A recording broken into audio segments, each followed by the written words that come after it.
you to the draft minutes in the white folder, the draft minutes of the AGM 2016, pages 4 and 5. I trust you've read them, because I need you to confirm that they are a true record, and therefore I need a proposer and a seconder. And please, each time, can you give your name and your U3A very clearly? So may I have a proposer? Your name? Michael Crowborough. Thank you. A seconder? Somebody immediate. Oh, yes, okay. Did you hear that? Peter Mears. Thank you. Right, thank you. The next item is to appoint tellers for the AGM. And we have two from Arnold U3A. They are Helen Catchpole and Judy Briggs. I don't have to propose, I don't. No. Can I remind you, I know Sam did tell you earlier, when you are voting, can you remember that blue is for and yellow is against? Thank you. Okay. Can I have a proposer for the tellers, please? Lady down there. Thank you, and a seconder. And Long Chinner District. Thank you, and Long Chinner. Okay, my chance. Right, I will regale you now with my chairman's report.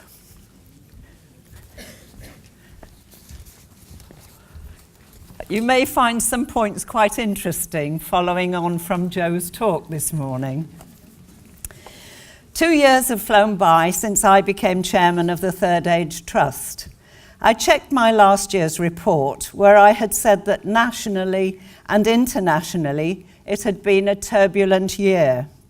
What can I say about the past year?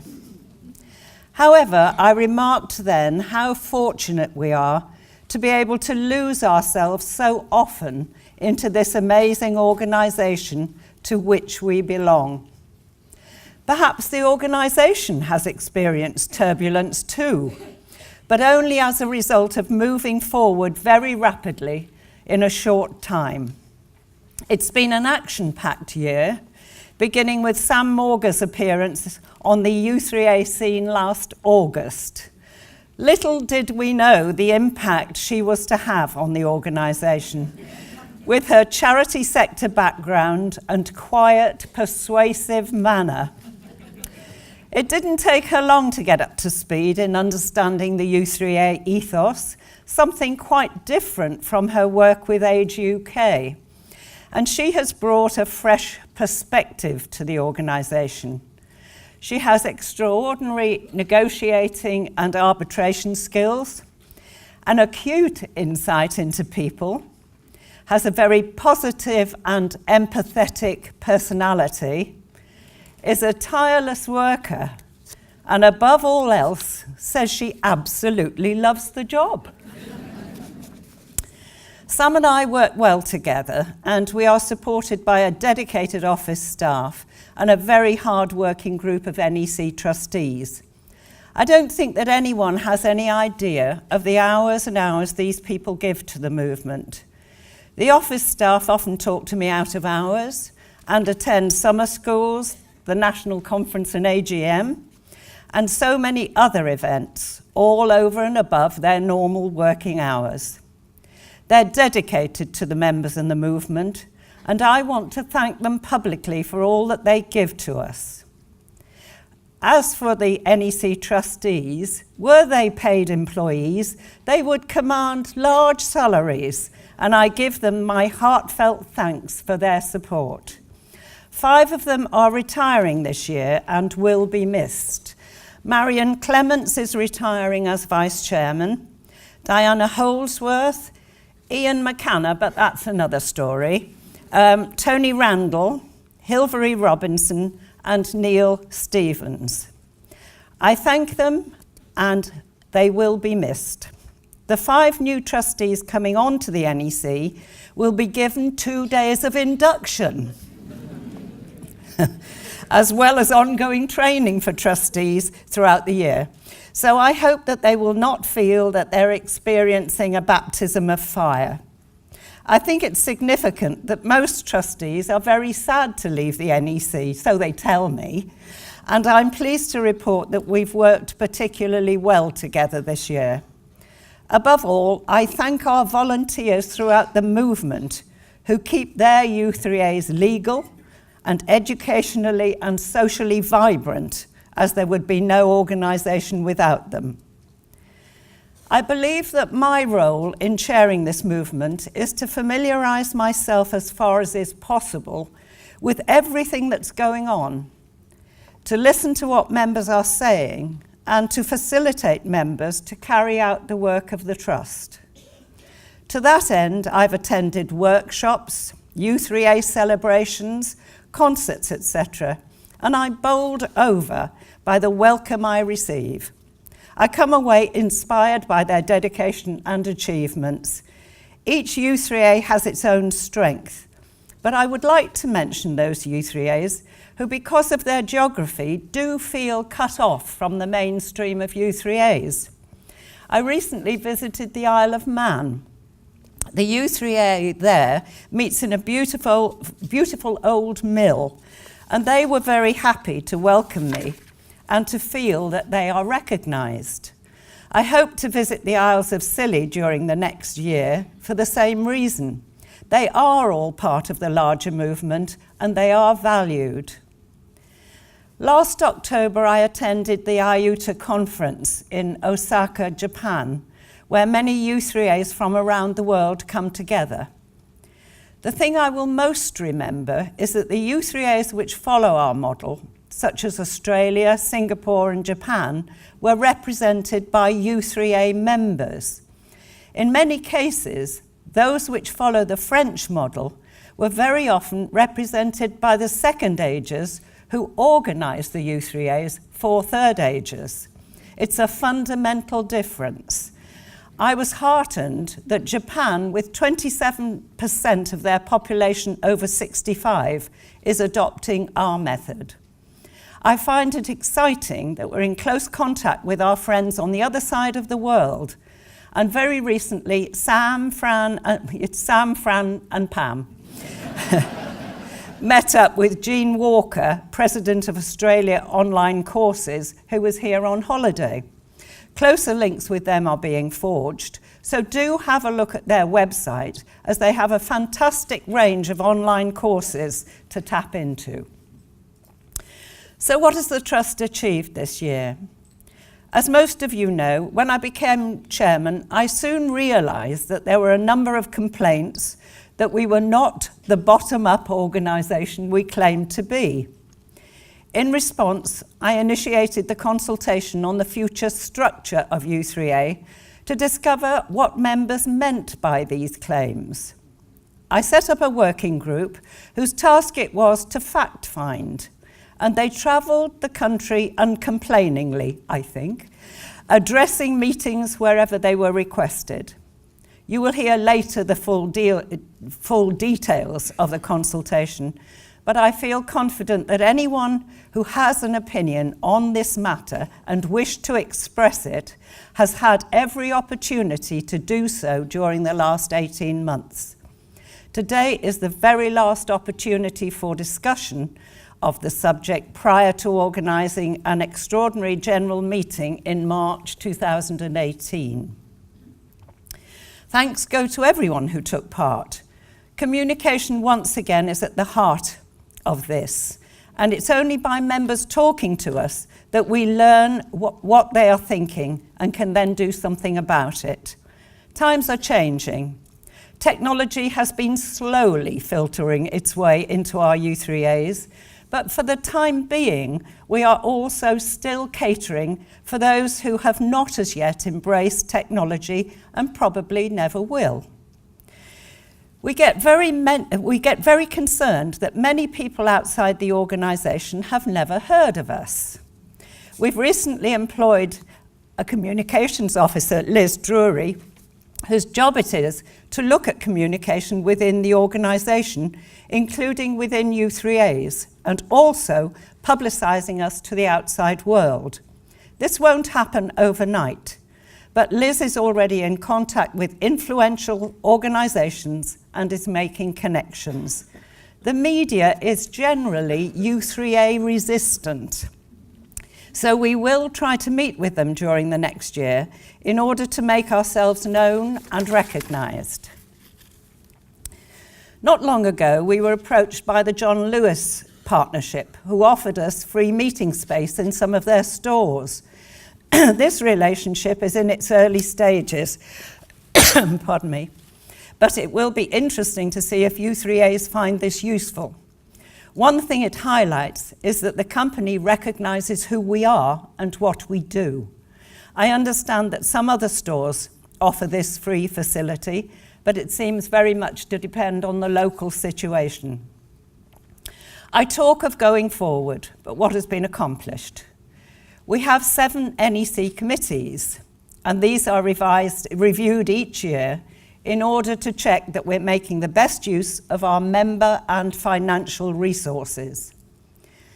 The Finance Committee is a very busy one, and this year a more user-friendly system of accounting has been used, where financial resources, including staff costs, have been attributed to projects, workshops, setting up new U3As, committees, etc.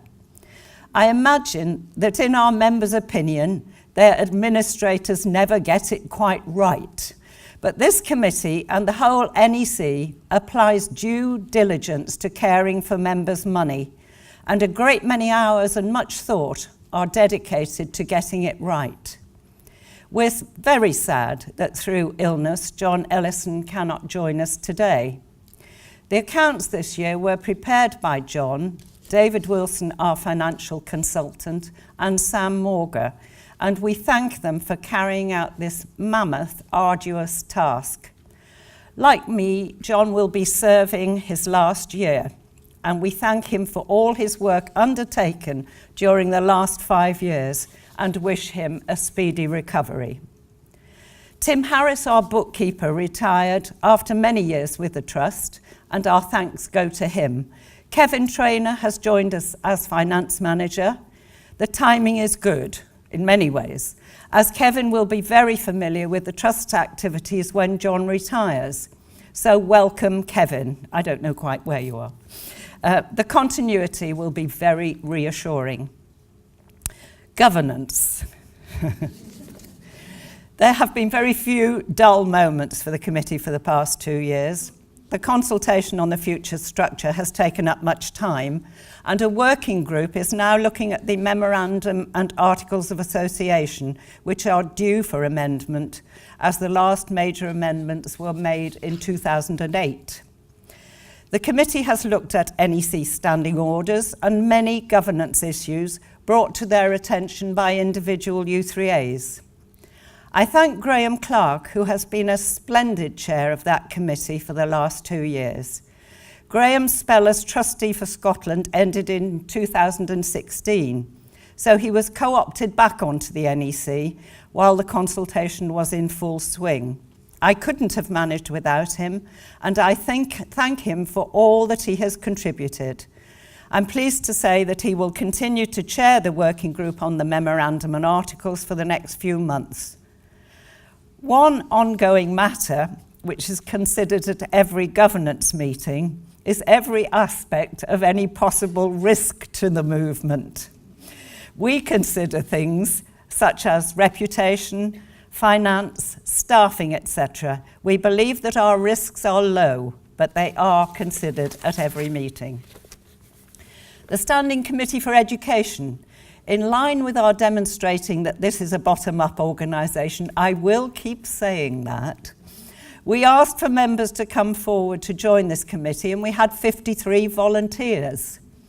Not wishing to waste any talent, we invited them to come to a meeting to express their views on the educational aspects of U3A and how we can take it forward. Bearing in mind that education is our one charitable purpose, this was a vital consultation, and many of the people attending were quite new to U3A and therefore had a fresh approach. Fresh is sometimes quite shocking to people like me who've been around for a while, so anything which shakes up the mindset is very positive. Technology and communication figured very highly, and from that meeting, working groups will be formed to move us forward.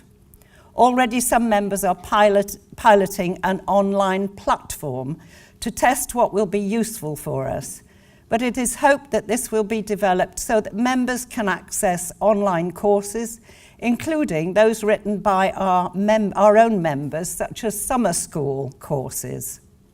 However, we'll never lose the group connection, and we will never isolate members at a time of life when social contact is more important than ever.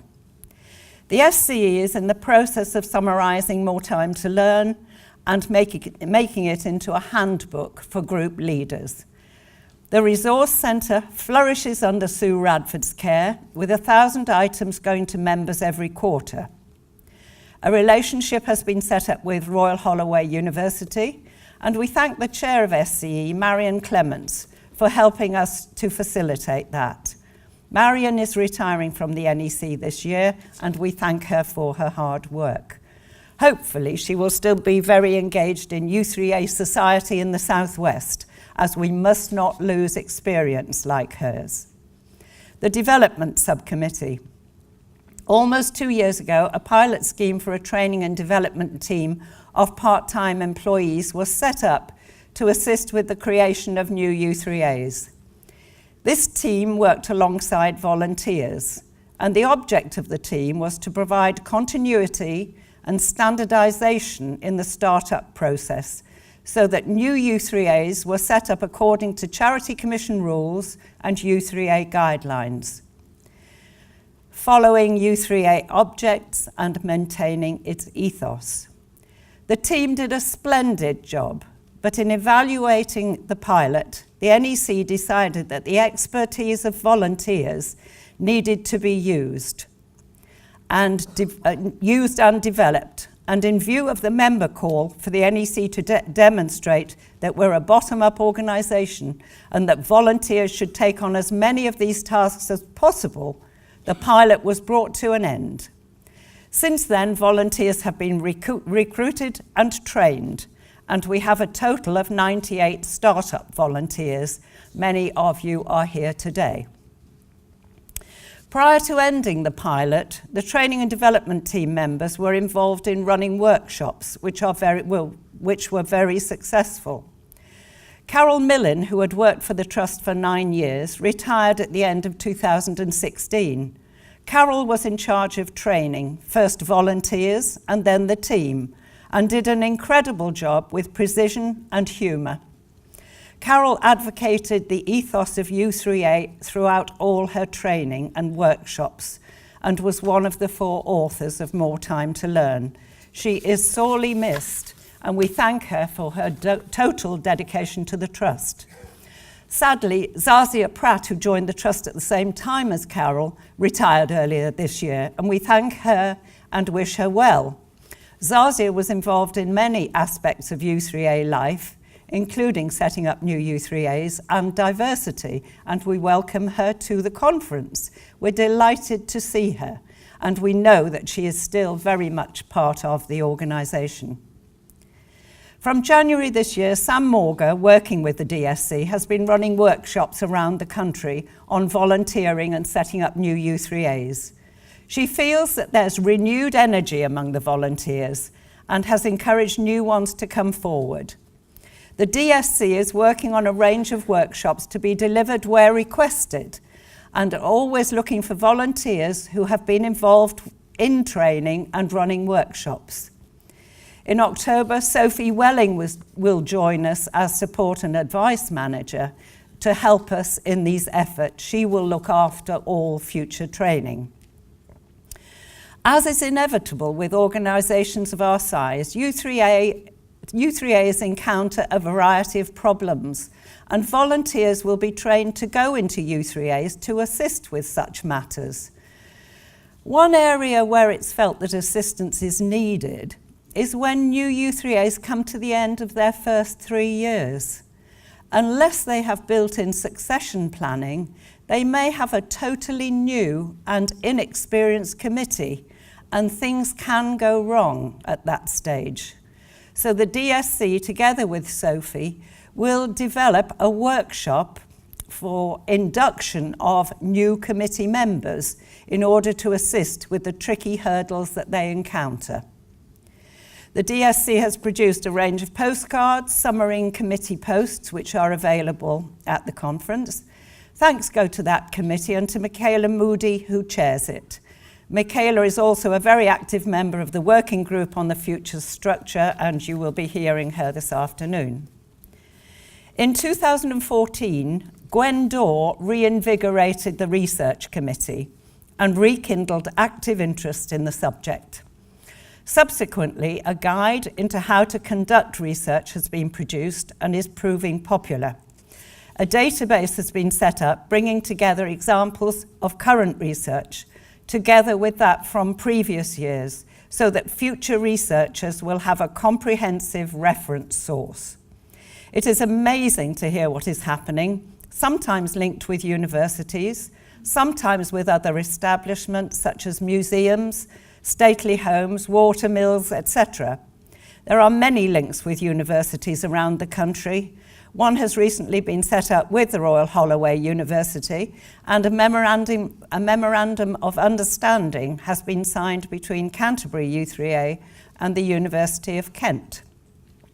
Tony Randall, who couldn't be here today, leads this committee, and we thank him for his enthusiastic leadership.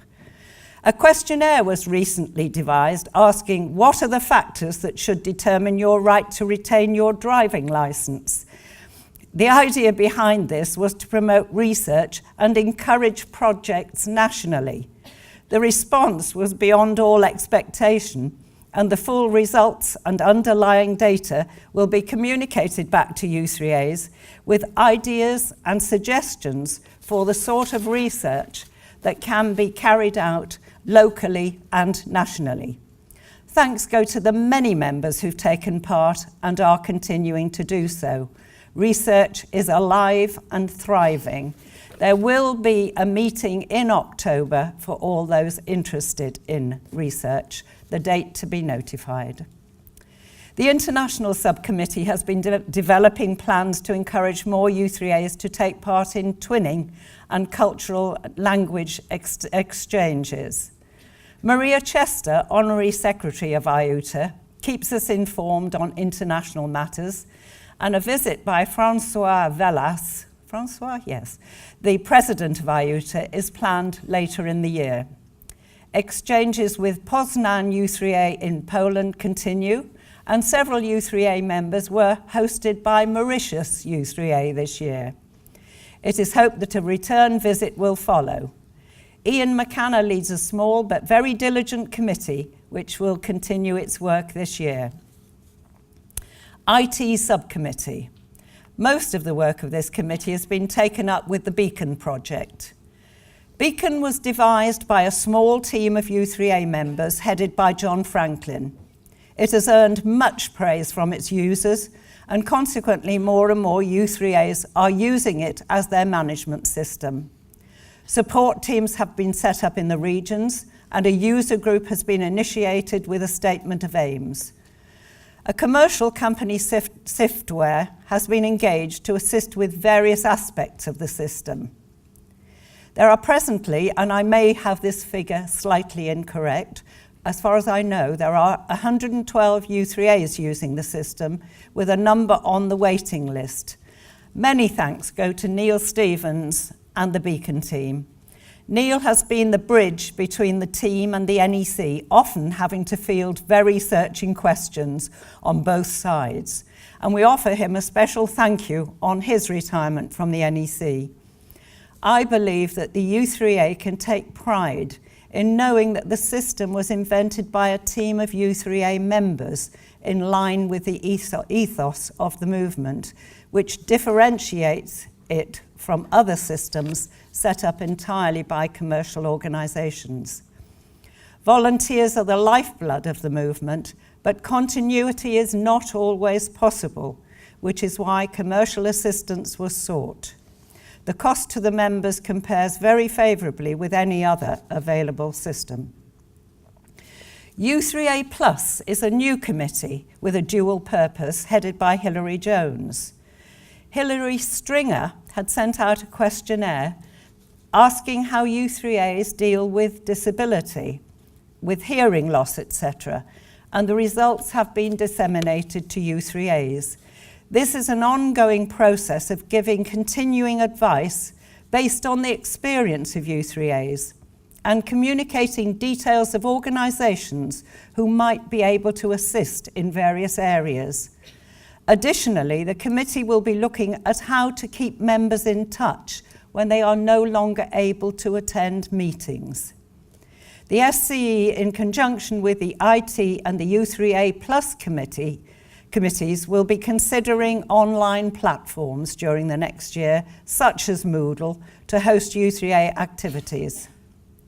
Promotion of the virtual U3A, a U3A in its own right, will continue under the leadership of Linda Clark, and we thank her for her work on that. We are introducing more and more members to subcommittees and working parties so that members have a voice and can offer their expertise. Proof once again that this movement is fulfilling its objective of operating from the bottom up. We have 3 working parties currently, one on the future structure of the organisation, one on the finances of Third Age Matters and Sources magazines, and one on the memorandum and articles of the Trust. By this means, we get expertise and advice on a short-term basis for a specific task. So many thank yous and even more to come. To those members who assisted at the retirement shows, to our subject advisors, to the shared learning project coordinators and research ambassadors, thank you. To everyone who makes our summer schools the jewel in the U3A crown, as someone described them. I saw the evaluation forms from the first school, and praise poured from those pages for the tutors and the organisers, so a huge thank you to them. It's worth noting that no payments are made to tutors for their time and expertise in accordance with our ethos. We also thank Beryl Mellish, Keith Richards, and Lynn Jonas for their invaluable assistance. Keith mentors all the course tutors each year, assisted by Ursula Steiger, who is also a tutor. When I called into one school in Cirencester a couple of weeks ago, I was invited to hear the singing group, where a member had written what I can only call an anthem for U3A. Wonderful. Maybe we should adopt it. Third Age Matters and Sources, our educational journal. When Sam Morga joined us, she expressed the view that our magazines and their circulation would be the envy of other charities. We have a magazine with a circulation of 230,000 copies. Many organisations would give their eye teeth for such a publication. Do we value it sufficiently? I'm not sure that we do. It is our best means of getting information to individual members. If you're not happy with it, we have an editorial board. Make suggestions to them. They will be discussed and acted upon where appropriate. We thank Francis Beckett for his unfailing dedication to the organisation. A little over a year ago, Sources magazine had a new editor, Phyllis Hughes, a U3A member. You will already have seen the difference she's made with a much wider variety of subjects in each issue, and we thank her for what she's done to raise the profile of the publication. One big change to the organisation is the office move to Lant Street in London. We had come to a break in the rental agreement of the East Street property in Bromley, and a search in London was undertaken to see what suitable property might be available. The Bromley building was not disability friendly, with its only access by 2 flights of stairs. The office became very hot on the warm days of summer, and the staff frizzled in the heat, so it was going to be necessary to install air conditioning. Many U3A members travelled to London, but would not undertake that extra journey to Bromley, where they could acquaint themselves with the office staff and put faces to names. So after the staff resource and financial implications had been considered, it was decided to make the move. The team is now, I don't know how they did it, but the team is now fully established in Lant Street, and they look forward to members dropping in to see them when they're in London. The property is just around the corner from the famous Borough Market, and there's a local pub serving meals and snacks very close by. We have availed ourselves already.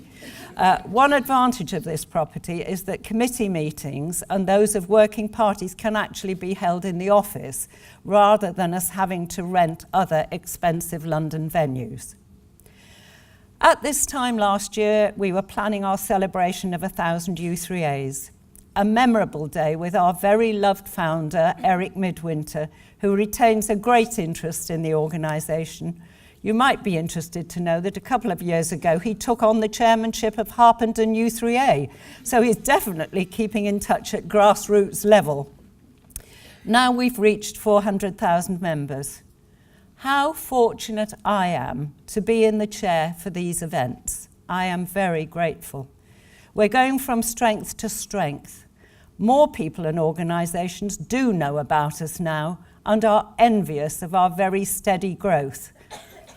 When I first took the chair, I talked of having a ladder to climb, and last year I felt I'd started the climb.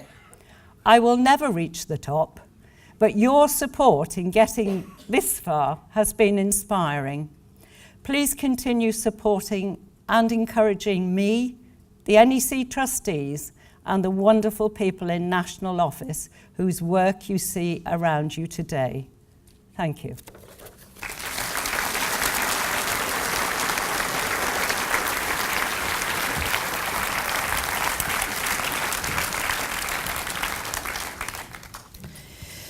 Right, we come now to our financial report. Because of John's absence, Ian McCanna will present the whole report, and afterwards you may ask questions. Sam, who assisted John Ellison and David Wilson to prepare the accounts, will answer the questions afterwards because she is most familiar with the details. She has subsequently worked with Kevin Traynor on them, and so Kevin has been a great help also. When you do ask questions, will you please again remember name and U3A? Thank you. Over to Ian.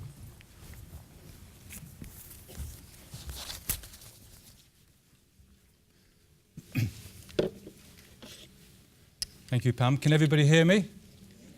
Yes? Okay. Well, good morning. I think it's still morning, is it? Ladies and gentlemen, it's fallen on me to present the Treasurer's accounts in the place of John Ellison. As you know, he's been taken ill and is not able to present these reports. And it's quite coincidental that today this conference, AGM, is being streamlined. And I'm absolutely sure that John is sitting in his lounge in Lancaster watching our performance here today. I'm very, very pleased that technology has not moved on so far that he's not in a position yet to actually submit questions down to here from Lancaster. I hope we do justice, John, to your report. We have had to be, obviously because of circumstances, to get it together fairly quickly. And I have to thank Kevin, who's been mentioned, my successor, coincidentally, in London, John Bent, and my wife for being dummy audiences as we've gone through this process a couple of times in the last couple of days. So, John, I hope that you feel we do you justification. And I hope this. All right. First of all, just going to go through some of the main features of the accounts for this year. They are all in the accounts that you have in front of you. On the top of each page, it does mention the page number, but I suggest that you possibly don't. I'm sure you all read them in great detail already and inwardly digested them, but I suggest you don't keep on flicking through and just look at the slides. But the numbers are there, and I have rounded up the key figures to the nearest decimal points so that you don't get long figures. So looking at our total income for 2017, 2.6 million, of which membership subscriptions represent about half, 1.234 million. That compares with a very similar figure for 2016, 2.4 million, again, membership subscriptions, about half of that, 1.27 million. Total expenditure during this year was 2.5 million against 2.4 million last year. And that leaves us with reserves at the end of the fiscal year, March this year, of 1.2 million. So just again on this same page, just to give you some idea of the sources of our income, 1.2 million came from, as I mentioned before, membership subscriptions. 1.2 million, and I'm going to be referring to this quite a bit, were attributable to our charitable activities, which include some of the areas that Pam has mentioned in her report: the National Summer Schools, National Conference, income generated from advertising in Third Age Matters, direct mail charges for TAM, study days, and another number of other items. Also, the 54,000 has been generated from income of U3A products, the most popular of which, I'm sure a lot of you have them, are the U3A diaries, and a small amount, £11,000, of donations, of which £10,000 is a donation which is provided for the funding of summer schools. Just something about the production and mailing costs of the Trust's two publications, TAM and Sources. Sources is fully funded by the Trust as it meets one of our charitable objectives. Unlike TAM, which is funded essentially from advertising. So the production costs of TAM are about £500,000, 85% of which is funded from advertising. The mailing costs of these two publications are about £540,000, 97% of which is funded from direct mail charges. So where are we at the end of the fiscal year? There was a surplus for the year of £90,000. The previous year it was £20,000. So how did we achieve this increase? Well, it was mainly because of the increase in membership. Membership goes up about £20,000 a year. Lower than expected costs on some of the projects that we had expected to fund over the previous year. Also lower costs on regional events, grants and volunteers. And also stable costs and planned savings on office overheads. So the balance sheet at the end of the year shows reserves of 1.2 million, which very fortunately represents about 6 months of unrestricted expenditure, which is the figure, the recommendation from the Trust to individual U3As as to their own reserves versus their expenditure. We have bank deposits of 1.5 million, debtors of 1.2, add that to 1.5, take off the creditors, gives you, creditors of 0.5 million gives you 1.2 million. So those are the highlights of the financial report for the last year. As far as the current year is concerned, John is budgeting for a small surplus of £5,000 when he did the initial budget, but we're halfway through the current year and he believes that this sum will be bettered. Normally, treasurers do manage to get a better figure than their budget initially. And every year, John stands here, or last 4 years, he's stood here and he's given you some indication as to the likely membership capitation fee, and you'll be pleased to see this statement from him that there should be no need to increase the £3.50 membership fee for the foreseeable future. Pam has talked about the National Office move and just some figures to really support the comments that she made about that. First of all, as far as if we stayed in the Bromley office, there was a rent review coming up and that would have cost £26,000. The service charges you can see here, 24,000, telephone, 25. And also, as was mentioned, because there were no meeting rooms in Bromley, we had to hire expensive small meeting rooms around the King's Cross area for various meetings, and they were costing about £12,000. So the total cost was about £87,000 if we'd stayed in Bromley.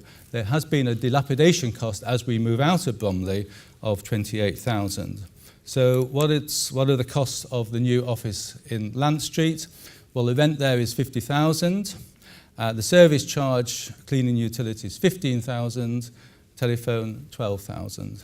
Total £77,000. So if you've done the quick mathematics there, you'll see that £10,000 has been saved on the costs of these two offices.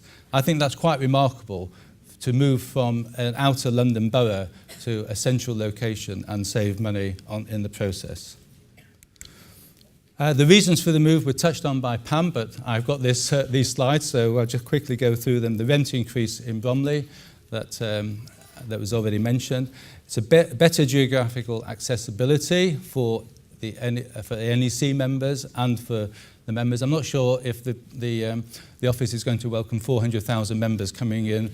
There's been an invitation that they can visit, but anyway, I'm sure some of you will take advantage to pop in when you come down to London. There's an improved office space layout, including this meeting room that we can use for small meetings.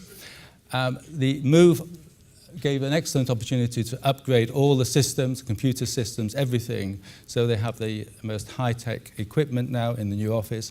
And very importantly, there is disability access in the new office, which there was not in Bromley. And last but not least, it saves some money.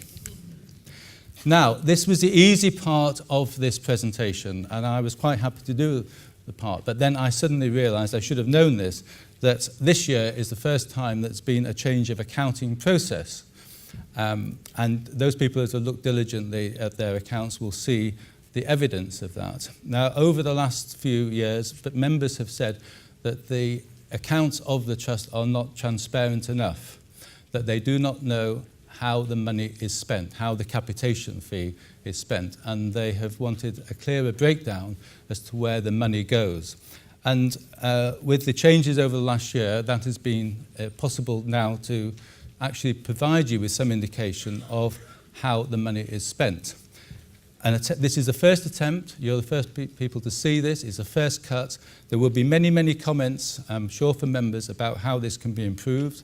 Already, Kevin is looking at that with John and Sam at how to improve this. But we're just going to try and show you how some of the money is spent.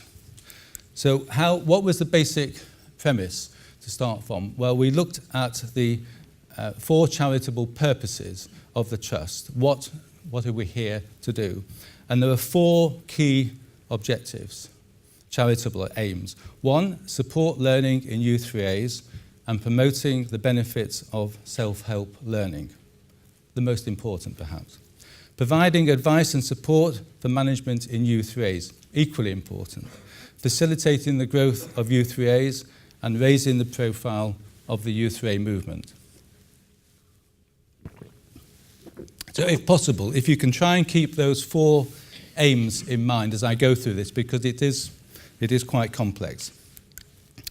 So, the first aim, supporting learning and promoting the benefits of self-help learning. How have we spent the money to support continuing learning into the 3rd age of life? And the amount that's been allocated to this, the National Summer Schools, £95,000, but it has income of £85,000, so the support is a net £10,000. National Study Days, £69,000, income of £71,000, a small profit.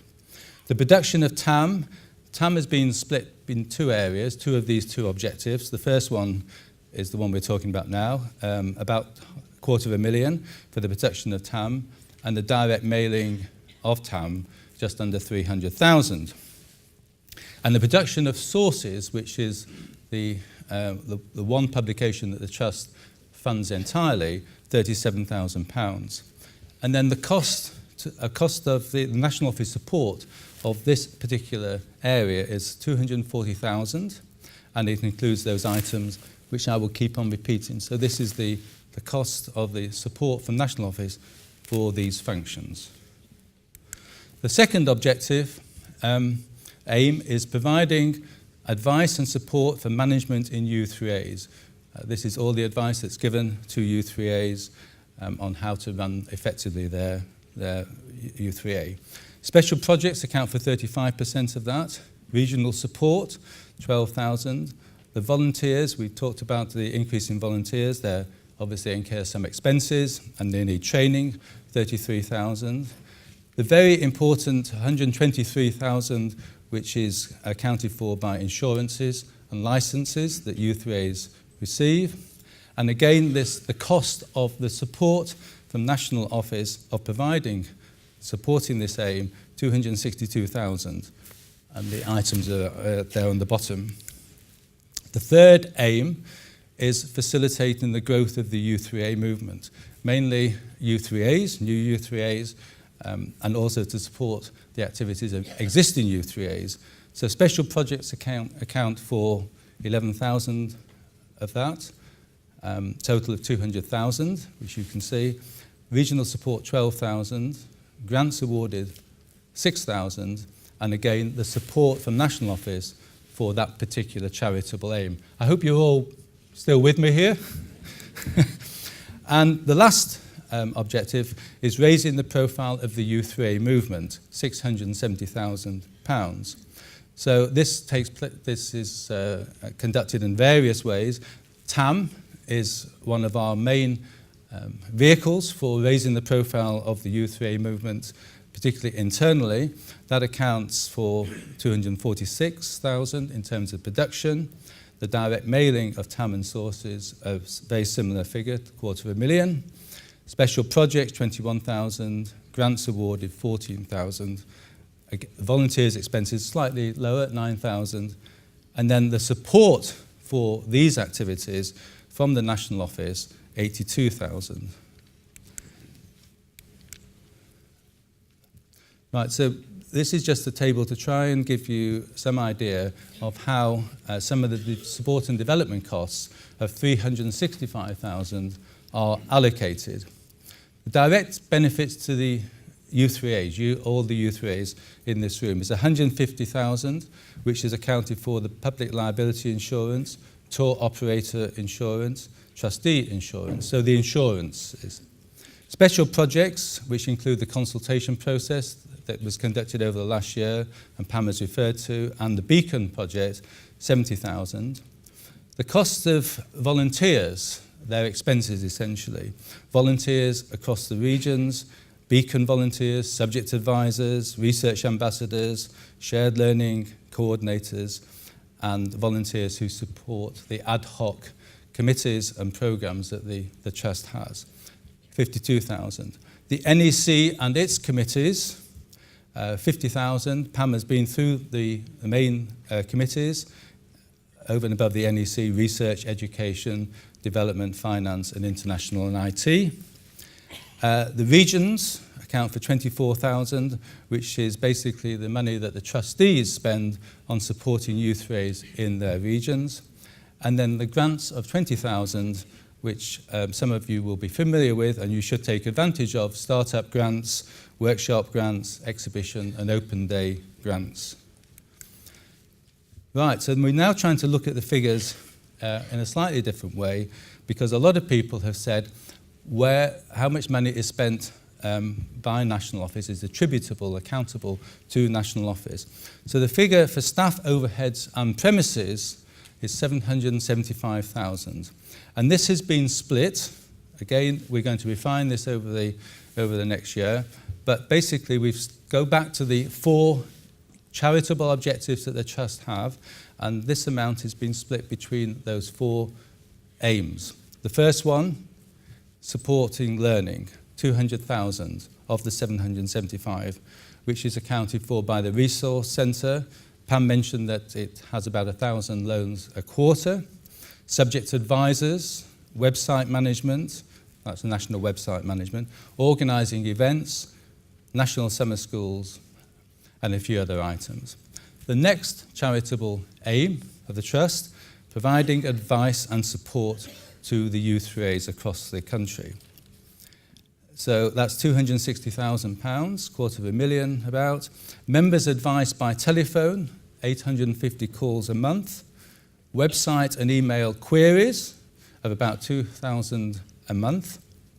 And insurance support, constitutional advice, many questions coming in about the constitutions.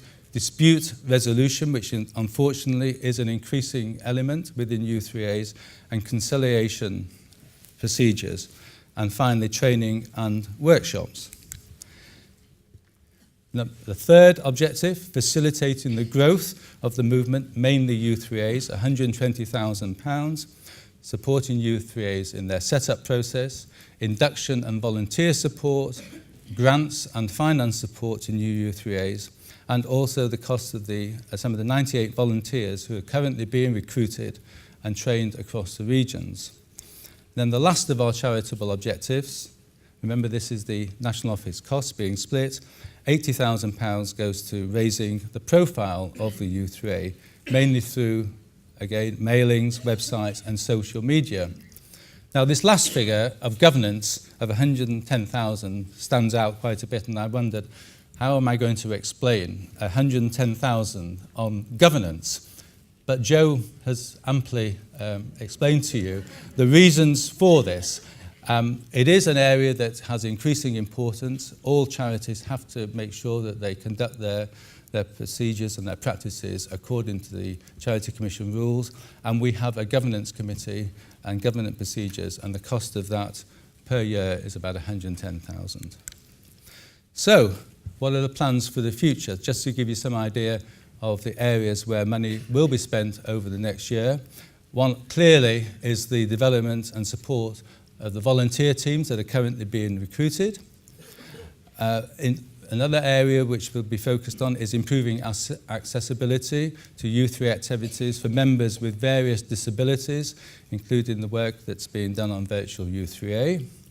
Developing our learning model and using technology to learn and communicate. And Pam touched on some of the online learning opportunities that exist.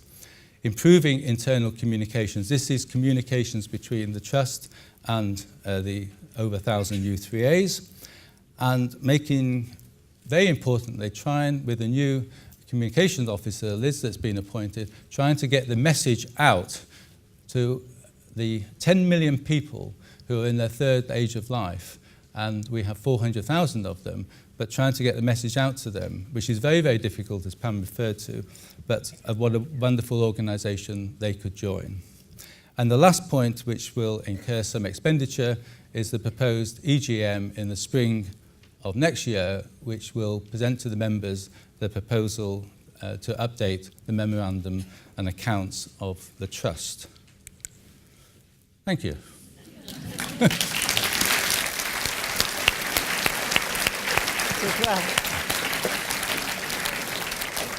I hope, John, that was acceptable. I'm sure, knowing John, there would have been questions. But right. So, are there any questions that people would like to raise? Yes, that's Stuart.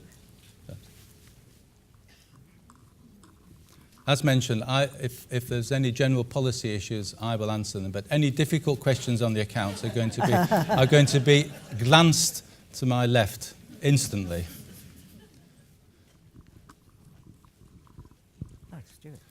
Stuart Lewis, Southwest Hearts U3A. First and foremost, thanks for a terrific presentation, very clear, very informative, and particularly that breakdown between the four charitable objectives. Sorry?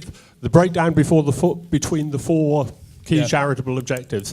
Very helpful, and it's there that I have a question. Right. And it's on the third of those four objectives, facilitating the growth of U3As. Now, I guess everyone will have a different kind of order of priorities, but that one seems to me really important. It's one close to my heart. And so I was a little concerned that not only is it less than 10% of expenditure, but it's actually falling. It's gone from 9 to 8, and it's planned to go down to 7. Is that really the strategic objective and thought of the NEC? Well, Thanks. as I said right at the beginning, this is an attempt for the first time to try and break down these costs into a way that the membership can understand and get some transparency. I don't know the answer to that question, but I know somebody that does.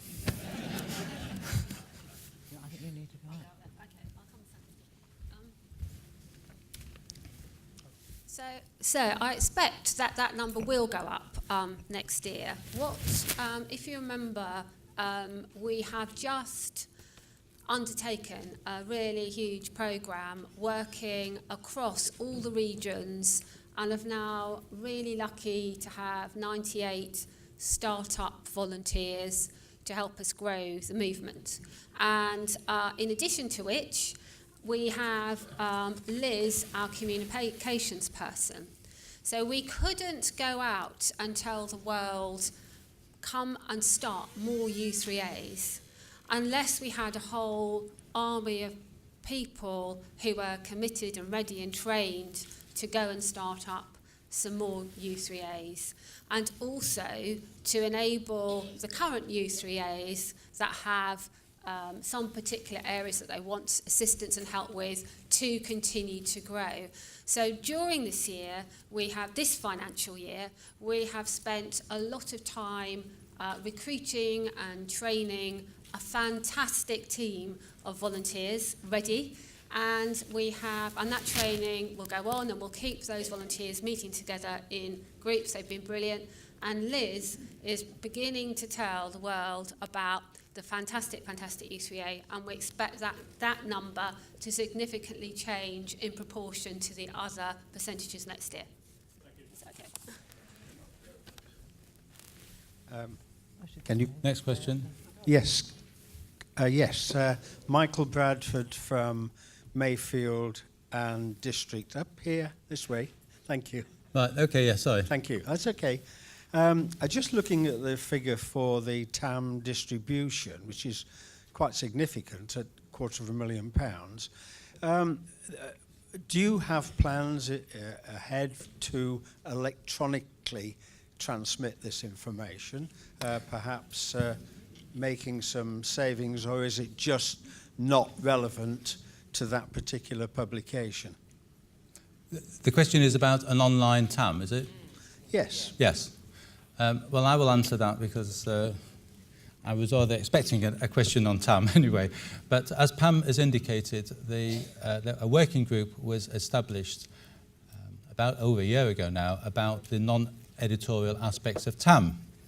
And effectively an interim report was produced at the end of last year, and that will be minuted in the NEC minutes. And it's a very long-winded answer to this, but I'm getting to answer your question. At that time, we had an advertising, a member, effectively, who for 20 years had provided the advertising for TAM. Unfortunately, Gerald became ill and had to step down, so we appointed Landmark as our advertising agency.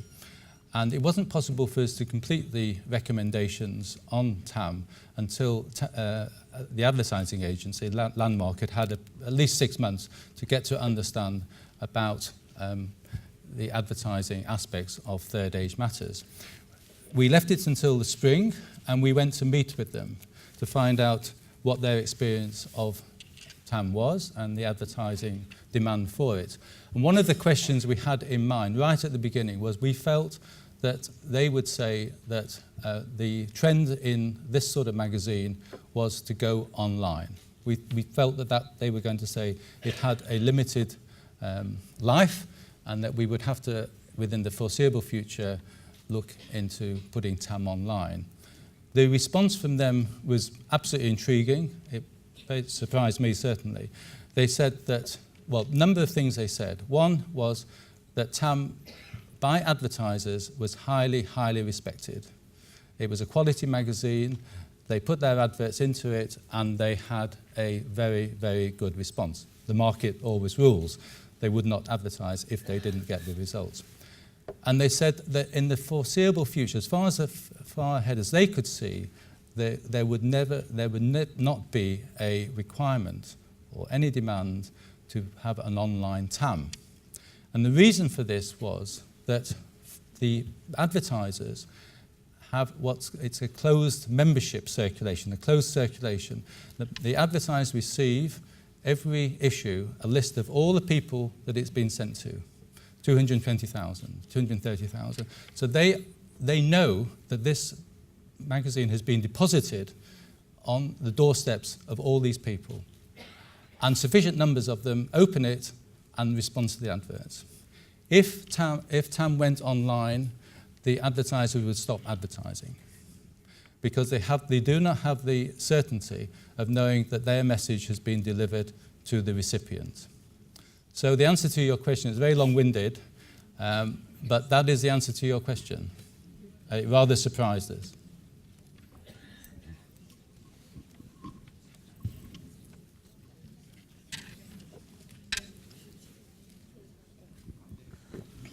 John I was Lloyd, expecting this. Sorry. John Lloyd, Wearside U3A. Everyone assumes I will ask a question, so I will. This is a joint response. Yes, yes. It is an odd situation for me not to have had a discussion with John before the AGM. We have got to a relationship where I can only wish that John is listening, hears me, and is getting better. And we all wish him well. I would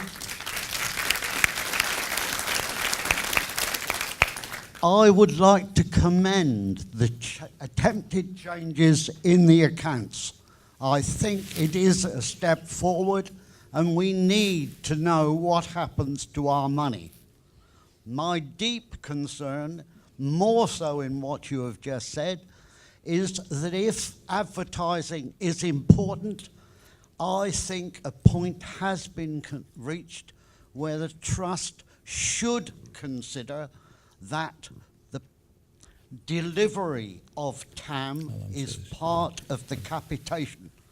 And I am concerned that there is yet another thread where Beacon will be an extra payment, which is hinted at and shown in the budget. I feel that the Trust have to consider whether it is lip service to say the capitation stays the same when you expect a limited number of our members to provide a turnover of over or approaching £1 million a year just on TAM. And I would request that it's seriously considered that it is not separated from the capitation fee in the long term. Thank you. I'll answer the question on providing TAM to every member, and Sam will answer the question on Beacon. And John has, I think, given an answer on this before, and this is a members' organisation. You decide. The reality is the comparison always made with the National Trust. We pay £60 a year for membership in the National Trust, and we get a magazine every quarter from the National Trust as part of that membership fee. The model, I do not know what reason, but in the dim and distant past, our predecessor decided that TAM would not be included in the capitation fee. Now, if TAM was included in the capitation fee, £3.50 at the moment, there would be the direct mail charge, which is £2.40 at the moment, so that would take us up to £5.90. The capitation fee would be £5.90. And also, each year there are postal costs, etc., and so there will be an inflation increase each year to cover the postal charge. So the capitation fee would have to go up £6, £6.10, whatever. If the members wish to do that, then a resolution should come forward to propose that and a vote be taken. But the view of the NEC is that a proposal to increase the capitation fee to £6 would not receive support by the membership. That can be tested, obviously. That is our view at the moment. We have a different model than the National Trust, English Heritage, etc. Can I just add a bit? Yeah. So if I could just add a bit to that, the thing that's a bit confusing about third age matters is that the income for third age matters comes from two different places. So we've got the income from advertising, and then we've got, which pays for the large part for the production, and then we've got the income from members that pays for it to get to you. So there's two different strands of income coming in there. And what the town working group that Ian referred to before has been trying to do is see on that journey, can we actually get third age matters to ideally get closer to covering its total costs in its entirety, which is of course what everybody would like it to be able to do. So we've got these two income streams coming in, and we've been talking to Landmark about how we can continue to maximise the income from advertising without it becoming any more in terms of space than what it is already, so that more and more of the production of TAM becomes self-financing. And one of the things that's amazing about Third Age Matters is that it has a higher circulation than many of the women's magazines that you'll see on the shelves, and more than publications like The Economist and so on and so forth. It has a huge reach.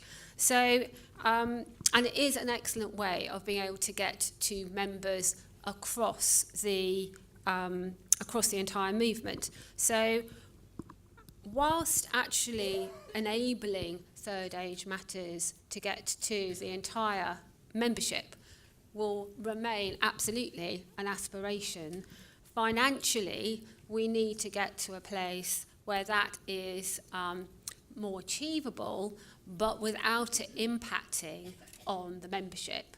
And the second thing you asked was about Beacon. So what about these Beacon costs? At the moment, the payment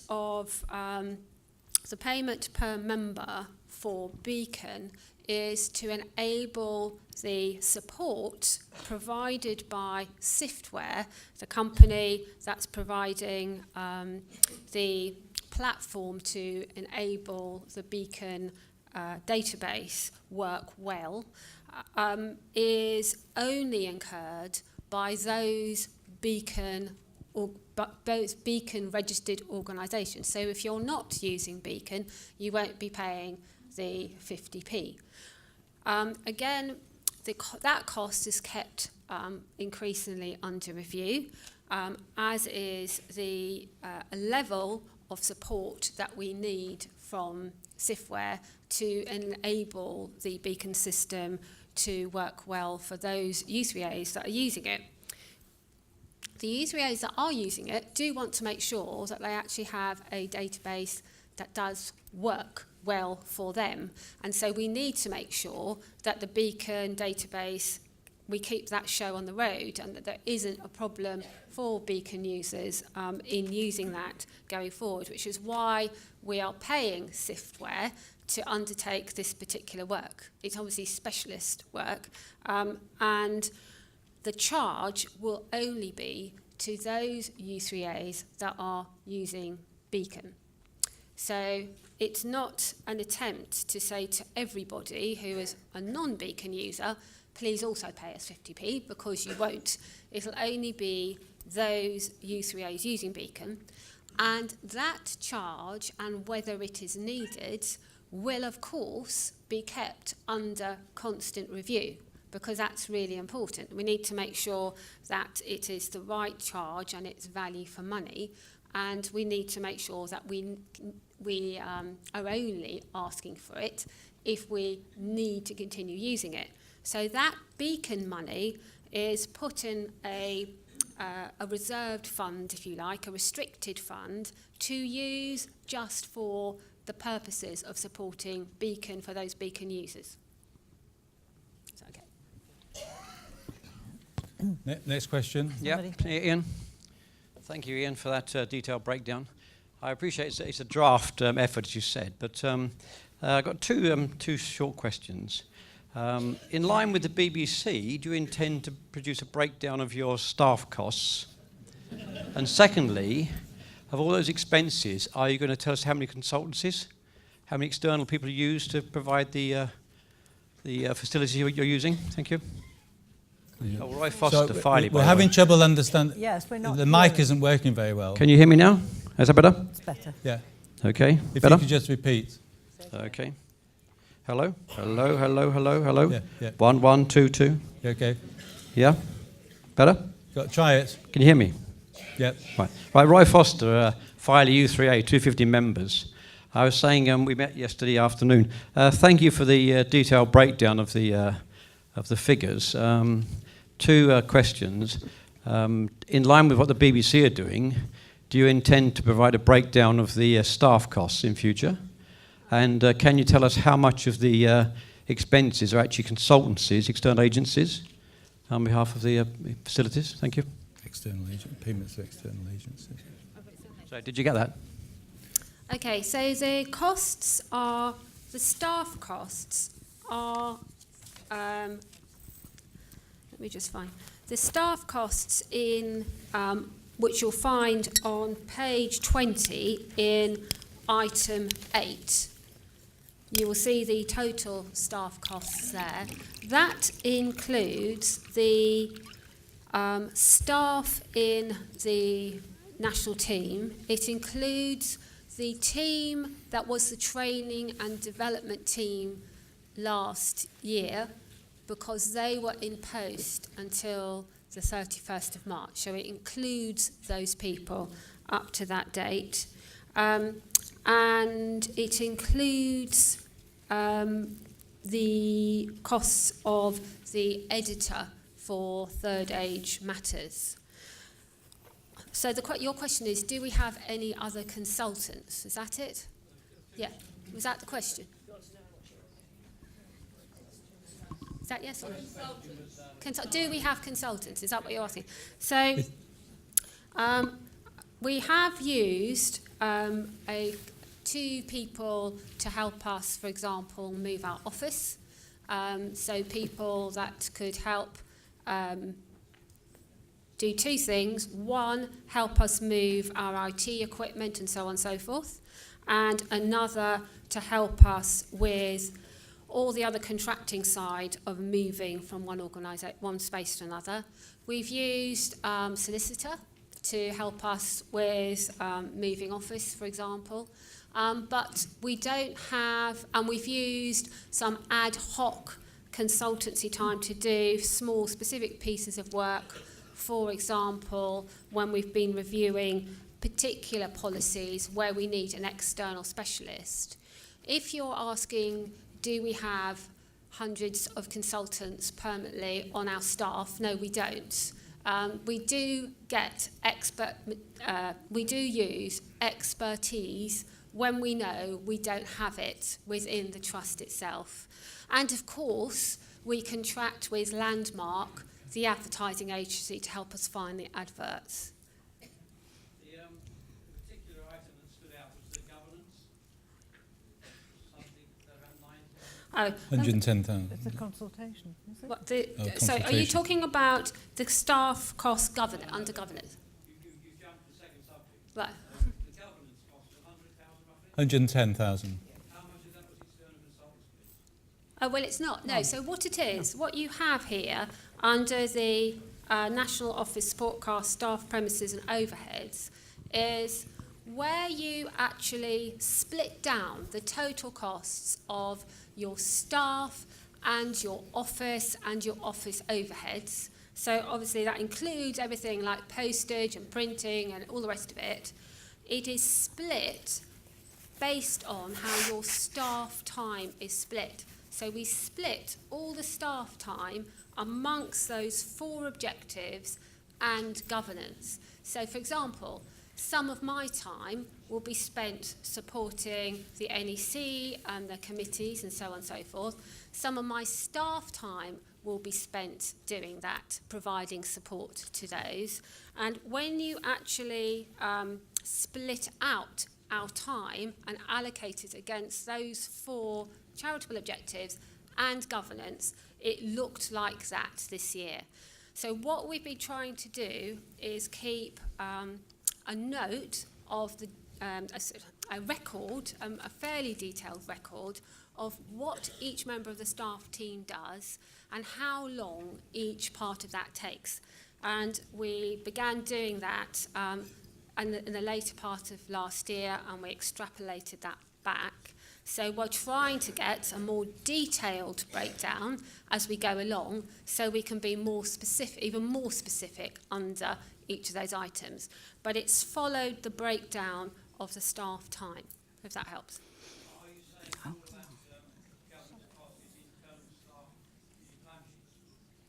Is the £110,000 internal cost? He seems to think that we've employed external consultants for it, but it's all internal costs. Yeah. So this is I think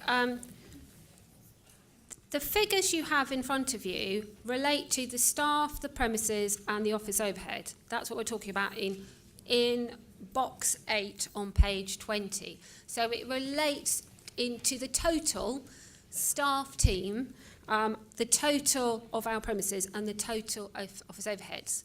So I think, and if I can provide you with any more detailed, perhaps, conversation about it, I'm very happy to do that. I'm very happy to do that afterwards, if that's useful. But hopefully I've managed to explain the rationale. Yeah. Marie Holmes, I'm treasurer at Sale U3A. Ian will know where Sale is because we both went to the same grammar school. It's just a very simple question. I think this brilliant way of separating things out. From a treasurer's point of view, where would you fall for the cost of, say, this meeting and the general business meetings? Where would you put it under these headings? You know, because this is something we will go home and they'll say to us, you know, well, where does this come in? You've had a cost of coming here. Where does that cost fall? Where does the cost of this meeting to the trust go? So I believe that's been accounted for under the governance heading, and I'm checking back with Kevin Trainer, our finance manager, just to check that's correct. It is correct.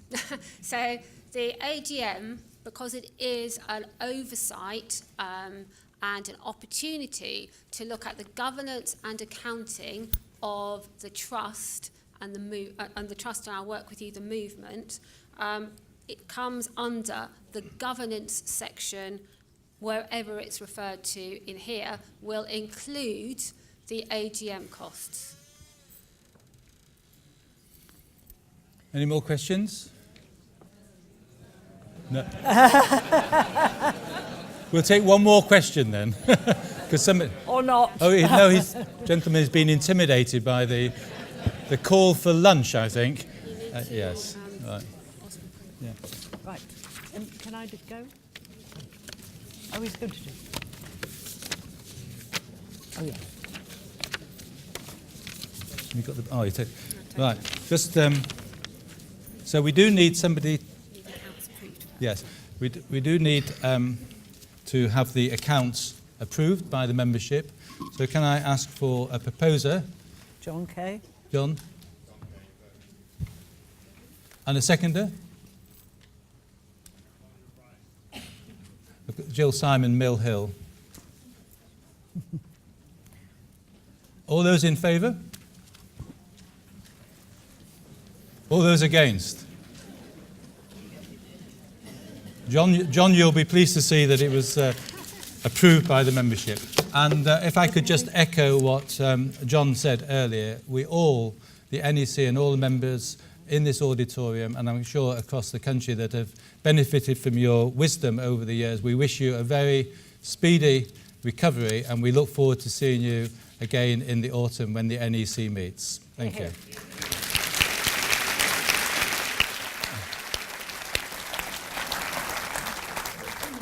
Now there is one more item that is this.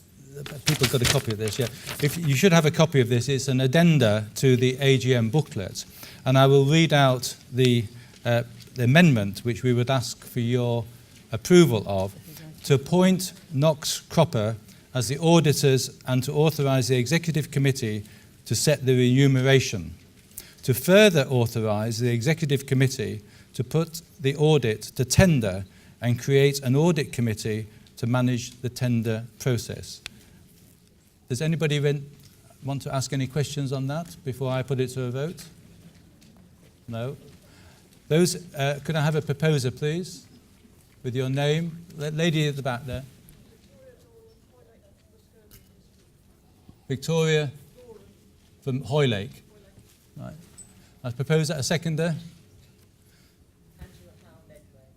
It's easier to call on people at the front, actually, because then you can hear them. So we're not discriminating. All those in favour? All those against? Carried. Thank you. There was an against, was there? Nope. No, I think people just wave their yellow things. One against.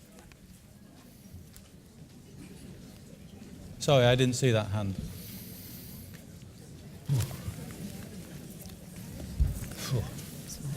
You did brilliantly. Was it okay? Okay, and finally, to take you through the appointments and of the officers, and then we'll move on to the regional trustees. So to confirm I wish to confirm the reappointment of 3 officers: Pam Jones as chairman, John Ellison treasurer, Michaela Moody vice chairman, and the first appointment of Ian McKenna, Vice Chairman. I then wish to move on to confirm the results of the processes for the elections of the 5 regional trustees. And what we'd like to do is to ask those new trustees to come on the stage by that staircase, because people want to know who they are. So I'm sorry I haven't asked you already, but if you'd be kind enough as I call out your name to come up, just so people can see who you are. So first of all, the candidate for London was John Bent. So John Bent is the appointed London trustee. So if we could ask John Bent to join us by these stairs. No.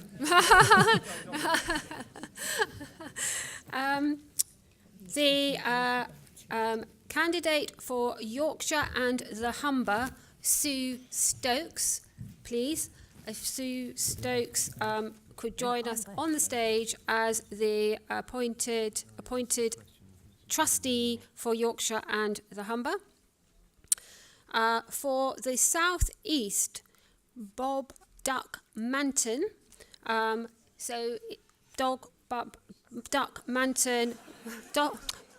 Duck Manton was the appointed representative for the South East and is elected to that role. We then had 2 elections.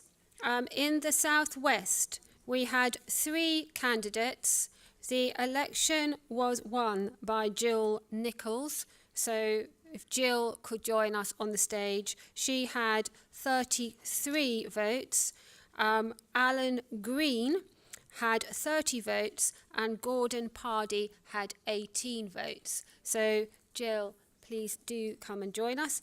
And in the West Midlands, we had an election, and Oral Ainley won that election. She had 40 votes, and Jeff Renshaw was the other candidate who had 29 votes. So if Oriel, as the elected trustee for the West Midlands, if she could join us on the stage. Thank you very much.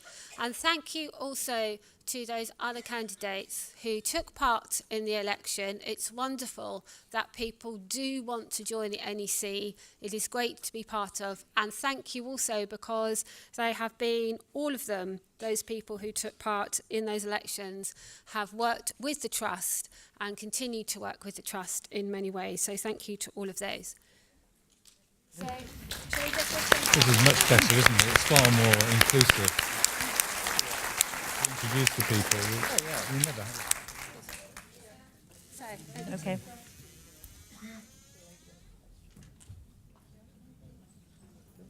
We did at the end, but not individually. We don't allow questions, do we?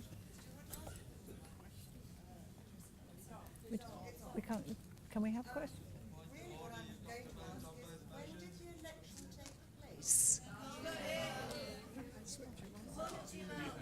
When did the election take place for the Southwest region? Do you want to explain? You explain the system.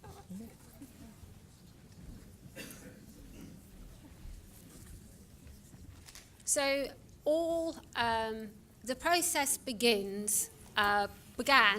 about February earlier this year, when actually information went out about the opportunity for people to be able to stand as candidates.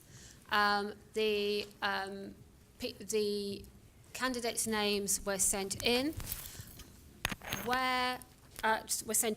There was then a process for where there was a contested election where people could vote, and that period was from the beginning of, I think it was the end of June to the beginning of August. I need to check those dates, but I can do that for you. Where there is not a contested, where there is no contested Election. so where there's only one candidate standing, is what I'm trying to say. Where there's only one candidate standing, obviously that person, unless they get an awful lot of votes against them, will be elected. So in the south, which region are you from? Southwest. In the southwest. We were wondering where the ballot papers had been sent, because in Marlborough, or U3A and Kennet, we received nothing. Right. So every U3A would have been sent information. What I suggest you do is you check with the reception. They will tell you what when the information was sent to you, who it was sent to, and whether or not that information is opened, because we're able to tell you that. So if I could ask you to check with the reception before lunch, we can check that for you, and when it was opened and who it was sent to. Excuse me, Absolutely. It's always surprising. Okay. Right. Before I formally close the AGM, can I just there is. They say they haven't voted. I have a point of order, Chairman. No, there is. We haven't voted on number 6. To appoint a chairman and 2 vice chairmen and a treasurer to serve for 1 year. We've been told about it, but having all moved to these situations and been given blue and yellow cards, I think we should actually vote, as it says, to appoint. So we do need a vote. Right, come on. Okay. So do you want to answer that for me, Graham? We Yeah, didn't please. last year, but oh yeah. Sam has checked. Thank you.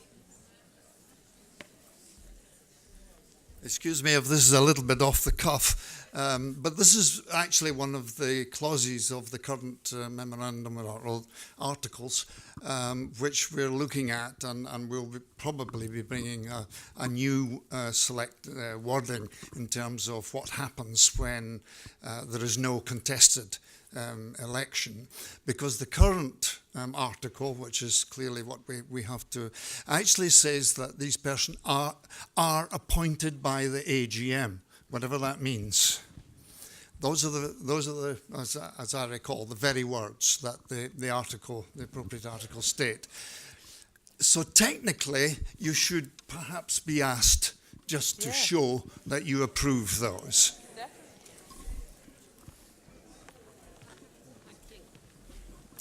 Okay, so can we have so we're going back to the officers, okay? So can we have your votes to show that we are confirming the reappointment of Pam Jones as chairman, John Ellison as treasurer, and Michaela Moody as vice chairman?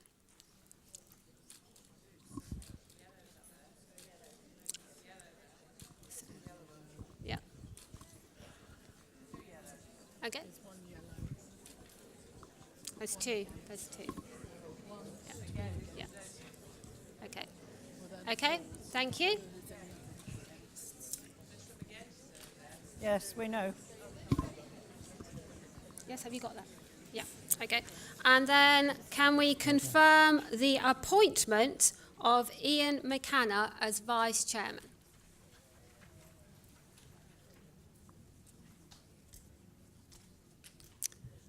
That's excellent. Okay, thank you very much. And are you all now comfortable? Did you do four? Yes. No. She didn't do four, or she did an en bloc of the first. Yes, right. But we don't know You've who got was- a gentleman who they were here. against then.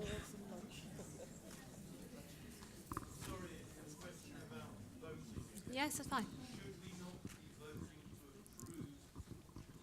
Minutes of the last AGM and to approve the accounts. Yes. Okay. Yes. Right, okay, we will do that. Could we all please approve, show our approval for the minutes of the AGM? For the draft minutes of the AGM of the previous year that's included in your pack, yes? Good, thank you. Thank you very much. Excuse me. Okay. Excuse me. Sorry, another question. Judith Hogg from Warrington U3A. I don't like to be a stickler, but just on the appointment of the auditor and the amendment, should we not have technically approved the amendment, the acceptance of the amendment? Because that's what I voted against, the amendment, not the appointment of the auditor, but the bit about the a committee being appointed. So should we not have voted whether we accept the amendment being submitted as well? No, we just voted on the on the amended one. We didn't vote whether we would accept the amendment as opposed to the original one in the document.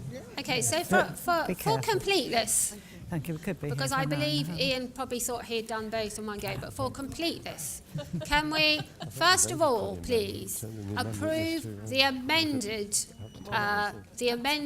request the request for an amendment to change the wording for appointment of the auditors? So can we accept that? Oh, no. Well, Thank you. February. One. Okay. Okay. One against. And can we now please approve the amendment which allowed us to appoint Notts Cropper and then to allow the executive committee to go to tender for our audit services? Two against. One against. Right. Okay. Thank you. Thank you for all your hard work. We appreciate it. What I would like to ask before Pam makes the last few announcements is, I would like if possible, please, the new NEC to come up on the stage before you leave. Thank you for bearing with us today, taking us through what was quite a nerve-wracking event for us, going through a live streaming AGM. And thank you for your comments on the new versions of the accounts, because we want to continue working with you to make sure we get those as user-friendly to you as we can. Thank you. Right.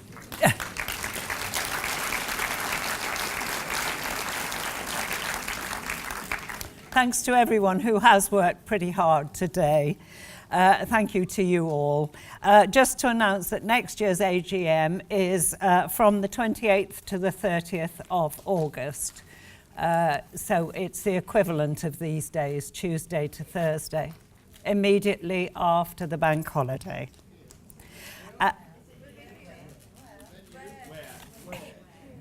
Here.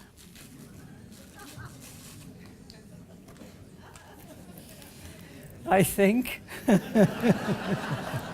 I know it is, but one never knows what might happen by next year.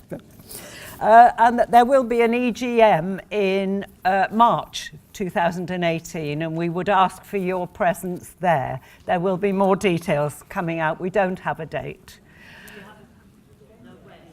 No, we don't have a venue. No. Because we've only just decided to have it then, and we have to now debate the situation. I'm going to close the AGM. I know you're very, very anxious for your lunch, so thank you for your patience and attendance. Thank you.